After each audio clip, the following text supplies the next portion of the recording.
नमस्कार. मी प्राध्यापक सागर रोंदळ. नुकत्याच स्थानिक स्वराज्य संस्थेतल्या जिल्हा परिषद आणि पंचायत समितीच्या निवडणुकांचा निकाल हा जाहीर झालेला आहे.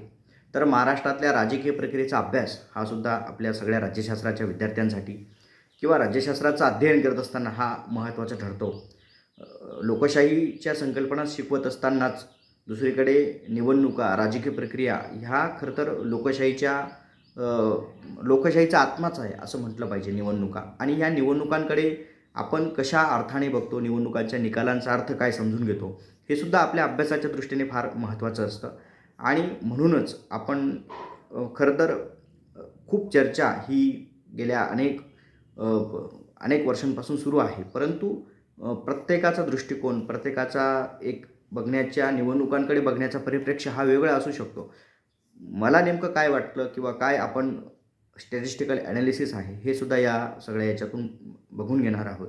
म्हणजे अगदी लोकसभेच्या निवडणुका होणं, त्याच्यानंतर विधानसभेच्या निवडणुका होणं आणि मग गेल्या वर्षभरापासून जी पुन्हा स्थानिक स्वराज्य संस्थेच्या निवडणुकींची चर्चा आपण पाहतो आहोत की गेल्या खंड जो आहे तो पडलेला होता आणि त्यातला मुहूर्त लागला आणि सुरुवातीलाच काही नगर परिषदांच्या किंवा नगरपालिकांच्या निवडणुका झाल्या आणि त्यानंतर पुन्हा महानगरपालिकेच्या निवडणुका पार पडलेल्या आहेत आणि आता 12 जिल्हा परिषदेच्या निवडणुका आणि पंचायत समितीच्या निवडणुका पार पडल्या. अजूनही 20 जिल्हा परिषदेच्या निवडणुकांचा निकाल अर्थात निवडणुका ह्या बाकी आहेत आणि त्या होतीलही. त्यात आता जायला नको. परंतु या सगळ्या याच्यातून आपण एक गोष्ट पक्षीय स्पर्धा नेमकं काय आहे, या निवडणुकांमध्ये मतदार काय विचार करतो आणि अर्थात स्थानिक स्वराज्य संस्थेच्या या निवडणुकांचा प्रादेशिक परिणाम काय आहे आणि आजही राज्यांचं राजकारण, विशेषतः प्रादेशिक पक्षांचं राजकारण, विशेषतः स्थानिक युत्या आघाड्यासुद्धा किती महत्त्वाच्या आहेत, हे सुद्धा या निवडणुकांच्या निकालातून आपल्याला खरं तर लक्षात येतं. अगदी म्हणजे लोकसभेच्या निवडणुकीत ज्या पक्षाला किंवा महायुतीला लोकांनी नाकारलं, पुन्हा त्याच महाविकास आघाडीला विधानसभेच्या निवडणुकांमध्ये लोकांनी स्वीकारलं सुद्धा.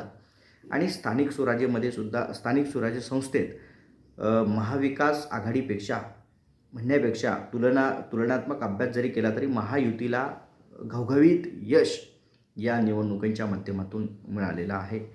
अगदी आपण आत्ताच काल परवाचा जो निकाल आला तर त्याच्यामध्ये 731 जागांसाठी अगदी जिल्हा परिषद सदस्य आणि 1462 पंचायत समिती सदस्य या जागांसाठी निवडणुका झाल्या आणि त्यामध्ये आपण पक्षीय स्पर्धा पाहिली तर आपल्याला पक्षीय निकाल पाहिला. नंबर 1चा पक्ष म्हणून अर्थात भारतीय जनता पार्टी या ठिकाणी ठरलेला आहे. तर भाजपला 233 जिल्हा परिषद सदस्य आणि 459 पंचायत समिती सदस्य. त्यानंतर दुसऱ्या क्रमांकाचा पक्ष ठरला आहे राष्ट्रवादी काँग्रेस, अजित पवार गट. यामध्ये 167 जागा अजित पवारांच्या गटाने मिळवल्या आणि 306 पंचायत समिती सदस्य. त्या खालोखाल शिवसेनेच्या एकनाथ शिंदे गट येतो, त्यांनीसुद्धा झेडपी 162 आणि पंचायत समिती 302. त्यानंतर उद्धव ठाकरेंची शिवसेनेचा आपण अभ्यास केला तर 43 सदस्य झेडपी आणि 89 सदस्य पंचायत समितीची म्हणून त्यांनी कामगिरी बजावली. शरद पवारांनी 26 जागा जिल्हा परिषद सदस्य म्हणून मिळवल्या शरद पवार गटाने आणि 46 जागा पंचायत समिती सदस्य म्हणून त्यांचे निवडून आलेले आहेत. काँग्रेस जर पाहिलं तर काँग्रेसच्या 56 जागा आणि 97 जागा जिल्हा परिषदला 56 आणि पंचायत समितीला 97 जागा त्यांच्या निवडून आलेल्या आहेत. म्हणजे ह्या सगळ्या याच्यातलं ही चर्चा करण्याचा उद्देश का, तर अगदी 2017च्या पार पडलेल्या निवडणुका आणि आता 26च्या निवडणुका, तर याच्यामध्ये अर्थात भारतीय जनता पार्टीने स्वतःचाच रेकॉर्ड मोडून पुन्हा एक नवीन रेकॉर्ड केलेला आहे. म्हणजे स्वतःचाच रेकॉर्ड मोडून जागा वाढवण्यामध्ये भारतीय जनता पार्टीची भूमिका ही प्रबळ राहिली आहे. आणि काँग्रेसने सुद्धा ज्या निवडणुकांमध्ये त्यांच्या जागा सर्वाधिक म्हणण्यापेक्षा चांगल्या पद्धतीने निवडून आल्या होत्या, म्हणजे अगदी काँग्रेसच्या जागा हे 126 जागा 2017ला निवडून आलेल्या होत्या, ज्या की आता 56 आपण जिल्हा परिषदेचा सदस्यांचा विचार करतो तर 56 जागा आलेल्या आहेत. 71 जागा त्यांच्या मायनस झालेल्या आहेत त्या सगळ्या याच्यामध्ये. आणि मग अर्थात तेव्हा राष्ट्रवादी एकत्र होती, शिवसेना एकत्र होती आणि या फाटाफुटीचा परिणाम पुन्हा लोकांनी महाविकास आघाडीला न देता या फाटाफुटीतून पक्षांच्या फाटाफुटीतून महायुतीकडे राष्ट्रवादी काँग्रेस, अजित पवार गट आणि एकनाथ शिंदे शिवसेना गटालाच लोकांनी पसंती दिलेली आहे. त्याच्यामध्ये अनेक विरोधकांनी अनेक आरोप केले. ईव्हीएमची चर्चा तर आपण अगदी लोकसभा, विधानसभा आणि आता स्थानिक स्वराज्य संस्थेमध्ये मोठ्या प्रमाणात ऐकतो की ईव्हीएममध्ये कशा पद्धतीने होतं, असा विरोधकांचा आरोप आहे. नेमकं निवडणूक आयोग आपली भूमिका मांडते आहे आणि याच्यातून नेमकं काय आहे ते भविष्यकाळात त्याचा निकाल लागेलच. तुर्तास विरोधकांनी पुन्हा जे आरोप केलेले आहेत की मोठ्या प्रमाणात पैशांचं वाटप वगैरे सत्ताधाऱ्यांवर आरोप केलेला आहे. लाडकी बहिणीच्या स्वरूपात कशा पद्धतीने सरकारने लाच दिली वगैरे अशा पद्धतीचे आरोप विरोधी पक्षांनी केलेले आहेत. त्यात काय तथ्य आहे नाही आहे याचाही आपण एकंदरीत एकच गोष्ट बोलायला गेलं तर लोकानुरंजनवादी राजकारणाचा प्रभाव मोठ्या प्रमाणात पडतो आहे. म्हणजे काय, लोकप्रिय योजना करायच्या आणि लोकप्रिय योजनातून लोकांना आपल्याकडे आकर्षित करायचं, हा सत्ताधाऱ्यांचा पायंडा कंटिन्यू सुरू आहे आणि साहजिक अर्थात त्याचा परिणाम हा निकालांवरती होतो. आपल्या जागा वाढतात आणि पक्षीय स्पर्धा जरी असली तरी सत्ताधाऱ्यांच्या बाजूने लोक कौल देतात. हा राजकीय निवडणुकांचा इतिहास आपल्याला सांगता येतो. ही झाली सगळी चर्चा. पण एक गोष्ट लक्षात घेण्यासारखी आहे की आजही पक्षीय स्पर्धा आहे. म्हणजे उद्धव ठाकरेंच्या शिवसेनेच्या 43 जागा निवडून येणं, शरद पवारांच्या गटाच्या 26 जागा निवडून येणं आणि हे दोन पक्ष का महत्त्वाचे आहेत की दोघांच्यामध्ये फाटाफूट झालेली आहे. म्हणजे अजित पवार गटाने चांगली कामगिरी बजावली असताना सुद्धा शरद पवारांच्या 26 जागा निवडून येणं आणि उद्धव ठाकरेंच्या 43 जागा निवडून येणं, हे सुद्धा याच्यातून एक गोष्ट लक्षात येते की एकपक्षीय पद्धतीची चर्चा आपल्याकडे सुरू असते की काँग्रेससारखंच 2014 नंतर भारतीय जनता पार्टीने सुरुवात केलेली आहे. पण तरीसुद्धा स्थानिक स्वराज्य संस्थेमध्ये पक्षीय स्पर्धा जी आहे ती आहे. पण महत्त्वाचा मुद्दा असा आहे की ज्या पक्षाला शहरी पक्ष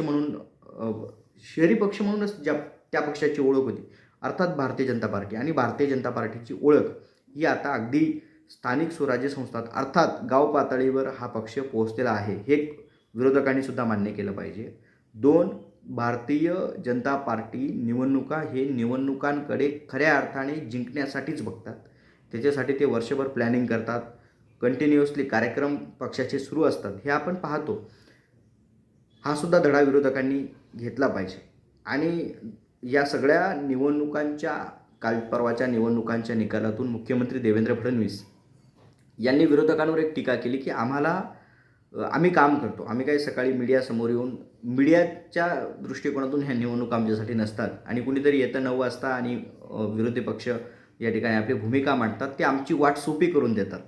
म्हणजे आम्हाला काम करायला अजून चालना मिळते आणि आमच्या विजय सुकर होतो, असा देवेंद्र फडणवीसांचा म्हणण्याचा उद्देश होता. याच्यातून एक अर्थ घेतला पाहिजे की भारतीय जनता पार्टी जे आहे बूथ लेवलपासूनचं मॅनेजमेंट आणि तिथला जो कार्यकर्ता आहे, तिथला जो पदाधिकारी आहे, तो कधीच पक्ष म्हणून किंवा असं सोडून जाऊन वगैरे अशा गोष्टी होत नाहीत. तर पक्षाने संधी दिली काय नाही दिली काय तरी तिथला कार्यकर्ता हा काम करत असतो. ही एक बाजू. दुसरी बाजू आहे की अर्थात महाराष्ट्राच्या राजकारणामध्ये इतिहासात अनेक गोष्टी घडूनच गेलेल्या आहेत, परंतु अनेक पक्ष फुटण्याचं जे प्रमाण मोठ्या प्रमाणात वाढलेलं आहे. अर्थात ते सगळेच स्थानिक लोक जे आहेत ती भारतीय जनता पार्टीसोबत गेलेले आहेत आणि त्याचाही परिणाम साहजिक आहे स्थानिक स्वराज्य संस्थेवरतीच्या निवडणुकांवरती झालेला आहे. आणि याच्यातून अजून एक महत्त्वाचा मुद्दा आपण लक्षात घेतला पाहिजे की लोकसभेला महायुतीची या ठिकाणी जी अवस्था झाली होती, म्हणजे अगदी खूप जागा त्यांनी गमावल्या, पण त्याच्यानंतर मुख्यमंत्री एकनाथ शिंदेच्या काळात महायुतीनेच लाडकी बहीण योजना आणली आणि या लाडकी बहीण योजनेचा परिणाम एवढा झाला की भारतीय जनता पार्टीचा निकाल आपण जेव्हा पाहतो तर 132 जागा, सर्वाधिक जागा भारतीय जनता पार्टीने मिळवल्या होत्या. मग अर्थात या सगळ्या धोरणांचा, पॉलिसींचा किंवा या योजनांचा जनमानसावरती प्रभाव पडतो. आणि आपण जेव्हा खूप तात्विक राजकारण सर्वसामान्य माणसाला कळत नाही, पण तो जेव्हा त्याच्या हातात अगदी काही नसताना महिन्याला एखाद्या कुटुंबात 1500 रुपये येत असतील एका कुटुंबात 2 महिला असतील आणि त्यांना पुन्हा 3,000 येत असतील, तर अर्थात त्याचा परिणाम हा होतो हे आपण मान्य केलं पाहिजे. तर अशा पद्धतीच्या ह्या निवडणुका झालेल्या आहेत. मग अर्थातच भारतीय जनता पार्टीने पुन्हा नंबर 1ची कामगिरी का केलेली आहे, तर याच्यामागे हे सुद्धा मुद्दे आपण लक्षात घेतले पाहिजेत.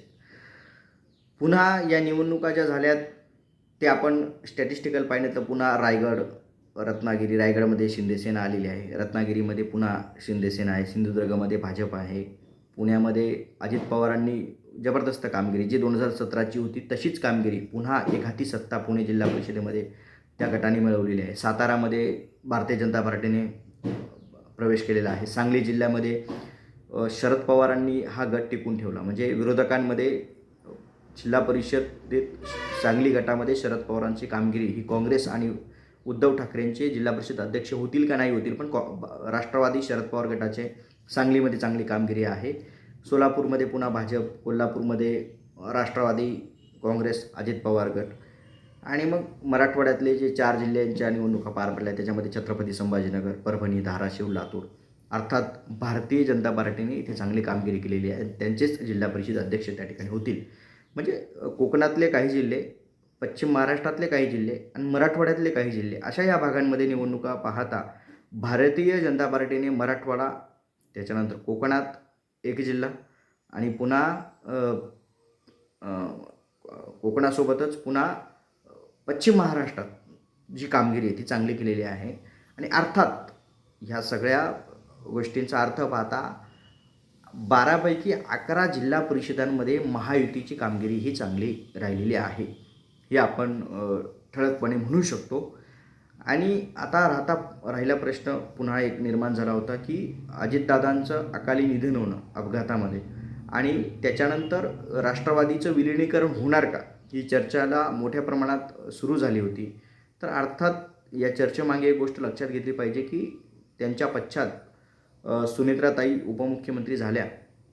अर्थात त्यांच्याकडं विलिनीकरणाचा अधिकार किंवा अगदी आपण असं म्हणू शकतो की जी पॉवर आहे ती वाढलेली आहे. म्हणजे त्यांचा शब्द हा प्रमाण मांडला जाईल राष्ट्रवादीमध्ये हे निश्चित आहे. दुसरा महत्त्वाचा मुद्दा असा आहे की अजून एक मला सांगायचं आहे की महानगरपालिकेच्या ज्या निवडणुका झाल्या मागच्या 1-1.5 महिन्यापूर्वी सगळ्या या प्रक्रिया पार पडल्या, त्याच्यामध्ये सुद्धा भारतीय जनता पार्टीने जोरदार कामगिरी बजावली आहे.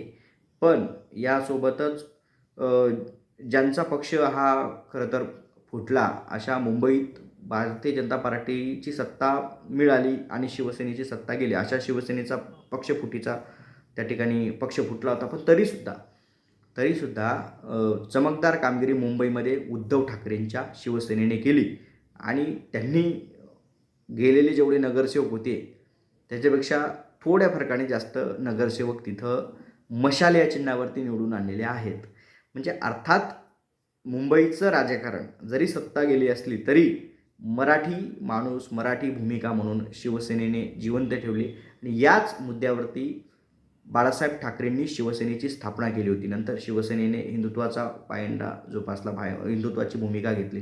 पण ज्या पक्षाची सुरुवातच मराठीच्या मुद्द्यावर झाली होती त्या पक्षाला पुन्हा मराठी या आधारावरती लोकांनी तिथं जरी सत्ता मिळाली नसली तरी लोकांनी स्वीकारला आहे. असा पण एक या सगळ्या याच्यामध्ये आपल्याला दिसून येतो. तर या सगळ्या याच्यातून आपल्याला एक गोष्ट ध्यानात घेण्यासारखी असते की भाजपने शहरी पक्ष हा आपला जो आहे या शहरी पक्ष अशा पद्धतीचा चेहरा जो आहे तो पुसण्यात भाजपला यश आलेलं आहे. त्याच्यानंतर आपण जर पाहिलं तर भाजपचं राजकारण जे आहे ते कंटिन्युअसली सुरू असतं. म्हणजे राजकारण म्हणण्यापेक्षा निवडणुका फक्त क्षणिक पाहत नाही तर निवडणुकांमध्ये ते सणासारखं बघतात. म्हणजे आता येतोय सगळं व्यवस्थित आपल्याला करावं लागेल अशा दृष्टिकोनातून ते बघतायत. त्याच्यानंतर विरोधकांचं पानिपत का झालं तर त्याच्यामागे पण 2-3 कारणं आहेत. अर्थात अनेक जे नेते आहेत ते सोडून निघून गेलेले आहेत. पक्षांमध्ये फाटाफूट झालेली आहे. महाराष्ट्रातले 2 प्रमुख प्रादेशिक पक्ष राष्ट्रवादी काँग्रेस आणि शिवसेना याच्यामध्ये फूट पडलेली आहे. याचाही परिणाम आहे विरोधकांचा अर्थात पानिपत होण्यामागे. अजून एक मुद्दा असा आहे की साहजिकच स्थानिक अगदी महानगरपालिकांमध्ये ते आपल्याला दिसलं की आणि ह्याही निवडणुकांमध्ये की स्थानिक निवडणुका ह्या स्थानिक मुद्द्यांवरती आता किती लढल्या जातात त्याच्यापेक्षा राष्ट्रीय स्वरूप या निवडणुकांना आलेलं आहे. अर्थात राष्ट्रीय नेत्यांचा, राज्य नेत्यांचा प्रभावसुद्धा स्थानिक स्वराज्य संस्थेच्या निवडणुकांमध्ये जाणवतो. आणि अजून एक पुन्हा विधानसभेसारखीच लाडकी बहिणीची कामगिरीसुद्धा या निवडणुकांमध्ये आपल्याला दिसून येते. एकंदरीतच काय की ज्या निवडणुकांकडे मिनी विधानसभा म्हणून पाहिलं जातं, ज्या निवडणुका मिनी मंत्रालय म्हणून पाहिलं जातं, अशा जिल्हा परिषदेच्या निवडणुकांमध्ये पक्षीय स्पर्धेत भारतीय जनता पार्टी नंबर 1 ठरलेला आहे. अजित पवार गट 2 नंबर ठरलेला आहे. एकनाथ शिंदे गट 3 नंबर ठरलेला आहे.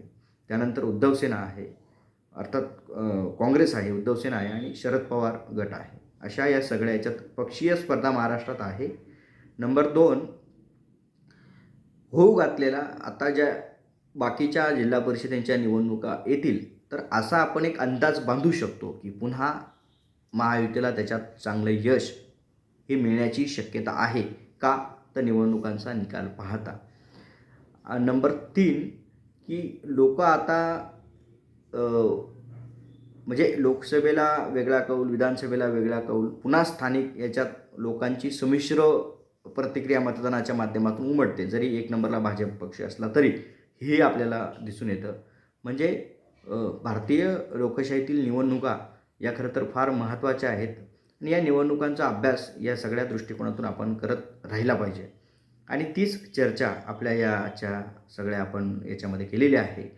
तर आपल्याला ही चर्चा कशी वाटली, काही मुद्दे मांडायचे असतील तर अवश्य कमेंट करा, प्रतिक्रिया द्या. धन्यवाद. Thank you very much.